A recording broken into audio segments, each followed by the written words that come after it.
And our top focus will be on right now. The United Nations has added the Israeli military to its global list of offenders that have committed abuses against children in armed conflicts. Well, the list aims to shame parties in conflicts in the hope of pushing them to implement measures to better protect children. Well, Israeli Defense Forces being added to the UN blacklist comes after 8 months of the ongoing war in Gaza, in which more than 15,000 children have been killed. It also comes the day after Israel bombed a UN school in central Gaza, which killed 40 Palestinians, including children. Well, the IDF now joins militant group Hamas and Islamic Jihad that are also on UN's list of shame. The report covers 6 violations, which are killing, maiming, sexual violence, abduction, recruitment and use of children, denial of aid access and attacks of schools and hospitals.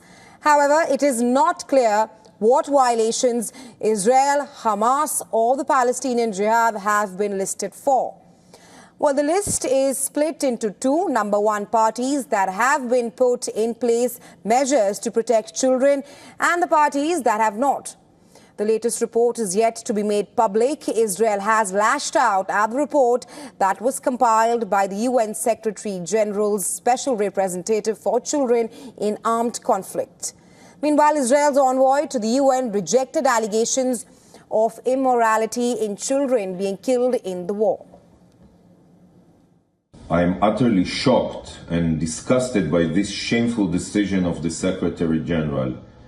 Courtney, you know that Israel's army is the most moral army in the world. So this immoral decision will only aid the terrorists and reward Hamas. And I have to tell you another thing. The only one who is blacklisted today is the Secretary General, whose decisions since the war started and even before are rewarding terrorists and incentivizing them to use children for terror acts. Israel's Prime Minister Benjamin Netanyahu said that the UN had added itself to the blacklist of history when it joined those who support the Hamas murderers. Echoing similar sentiments, Israel's Foreign Minister Israel Katz said that the decision would have an impact on his country's relations with the United Nations, which are already very strained. The UN has called charges leveled by Israel shocking and unacceptable.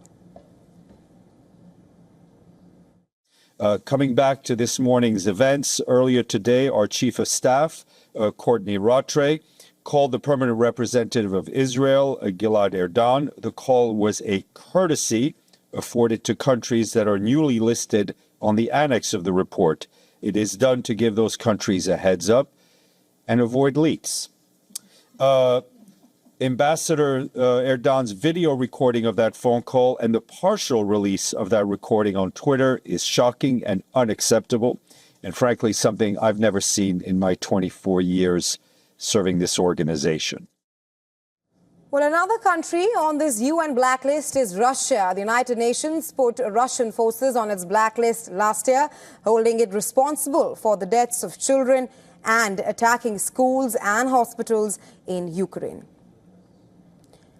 And well, for more on this, we're now being joined by Edward P. Joseph from Washington, D.C. Edward is a senior fellow at the Johns Hopkins University. Thank you so much for taking our time and joining us on World DNS. Now, more than 15,000 children have been killed in Gaza since the war began. Now, this UN list is also known as the list of shame. What kind of practical implications or perhaps consequences will this have in the ongoing war in Gaza?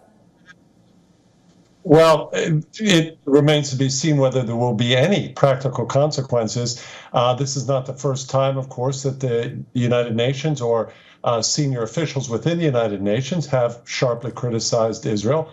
And the conduct of the war, of course, continues. So it's not really clear what the impact of this listing would be, nor is it clear exactly what the details are, as your report indicated, what the United Nations actually says are the allegations about Israeli conduct. And of course, from the Israeli perspective, you have their viewpoint that it is Hamas that embeds itself with civilian population that includes children, which then, of course, complicates and raises the question of whether or not there's compliance or lack of compliance with international humanitarian law. So those are all questions that are outstanding.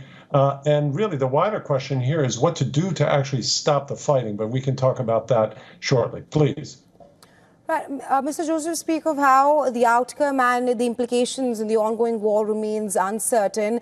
But one thing is certain at this moment is beyond naming and shaming countries, which is one of the basis of this report. What perhaps is the best case scenario to come out of this report? Well, the best case scenario, and I think there should be universal agreement with this, is to stop the war. That is the best case scenario. But then the irony here is why the United Nations Secretary General doesn't join his voice instead of in this direction of angling yet another criticism to Israel, which, of course, there's already an enormous amount of criticism in various UN bodies. But rather, why doesn't the United Nations Secretary General lend his voice to that of Qatar, of Egypt, of the United States, of the G7, and call on Hamas to accept the ceasefire plan, which includes the permanent cessation of hostilities that Hamas has been demanding all along? And that's really the irony here, why there isn't more focus on that. That report, the details of that, apparently and reportedly, according to President Biden and others, has been accepted by Israel's war cabinet, despite opposition, even with the wider Israeli government. It has been accepted. Prime Minister Netanyahu has not said that he rejects this agreement, and it is now within Hamas's court to accept this. And this is where the focus should be, on ending the fighting, ending the deaths of Palestinian children, of women, and of civilian men.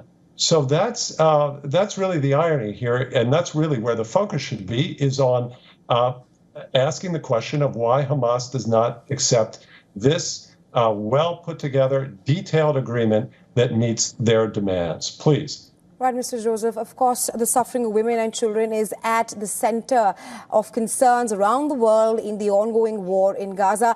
Let's also talk about Israel's reaction on its listing, on the UN blacklisting.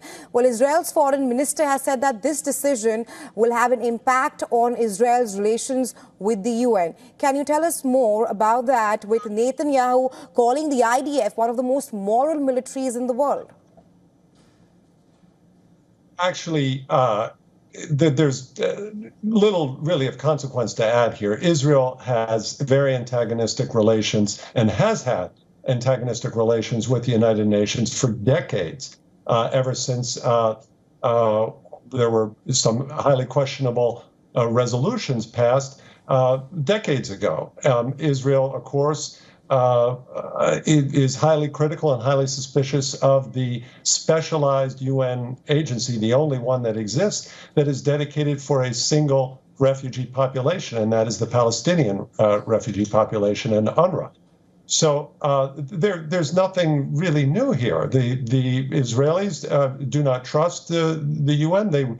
They reject these calls. And again, the irony here is that the United Nations Secretary General should be pointing and, again, adding his voice. This is not just the United States. This is Qatar and Egypt that have been key mediators and that have said that the Israelis have accepted this agreement to stop the fighting.